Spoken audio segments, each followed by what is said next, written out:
प्रिय भाई और भोनी माने आपण माननको समस्तଙ୍କୁ नमस्कार। आपण मानको आशीर्वाद रे 2000 मसीह रे मु ओडिशा मारो सेवारो सुजग पाइथिली। महाबात्या परिस्थिति ओ दुर्बल अर्थव्यवस्था मो पाई सबुठारो बड़ चैलेंज थिला।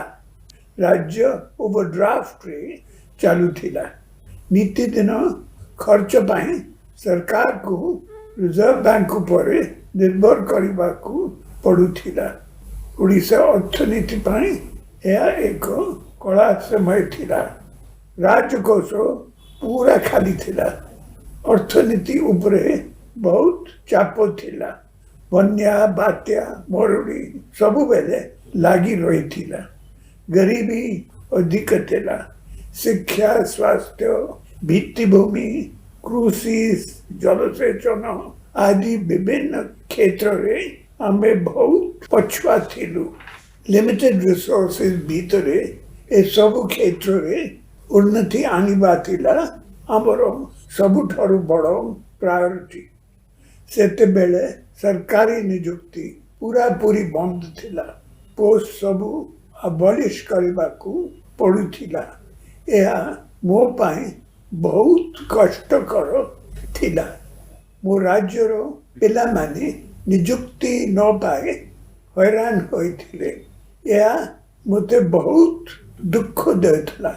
प्रतिदिन मो मनरे चिंता थिला केबे परिस्थिति रे उन्नति आसीबो एवं हम पिला माने रेगुलर रिक्रूटमेंट पाइबे। आपण मान करो सहयोग और महाप्रभु को आशीर्वाद ही सब बेले अमर बड़ शक्ति। उत्तम फाइनेंशियल मैनेजमेंट और गुड गवर्नेंस जरिया रे ही धीरे धीरे परिस्थिति रे उन्नति आसिला। 2013 रु आमे कॉन्ट्रैक्चुअल रिक्रूटमेंट आरंभ करू। यह मध्य मो पाई एक कष्टकर निष्पत्ति थिला। एबे आम अर्थनीति रे उन्नति आसीची। विकास क्षेत्र रे ओडिशा सारा देश रे एक नुआ परिचय आनीची। गत वर्ष आमे कॉन्ट्रैक्चुअल रिक्रूटमेंट को चेंज करी इनिशियल अपॉइंटी करिथिलु।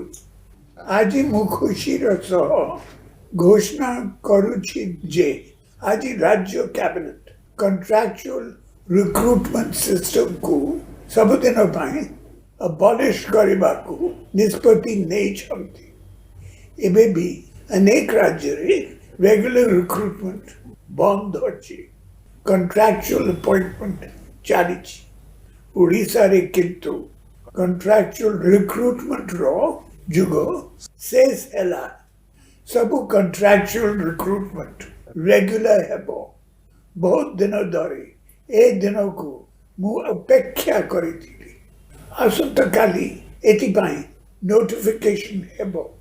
57,000 रु अधिक कर्मचारी रेगुलर हेबे।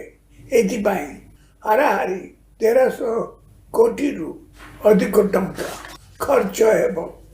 एही सब कर्मचारी माननको परिवार पाई एहा आगुआ दीपावली आनीची। आज ओडिशा कॉन्फिडेंस रो सह आगु को बढ़ीची सशक्त हेची। ओडिशा इतिहास रो यह एक गोल्डन मोमेंट। सरकारी कर्मचारी माननको मोर अनुरोध आपण माने समझते भलो काम करतु। निष्ठार सह लोगों को सेवा करतु।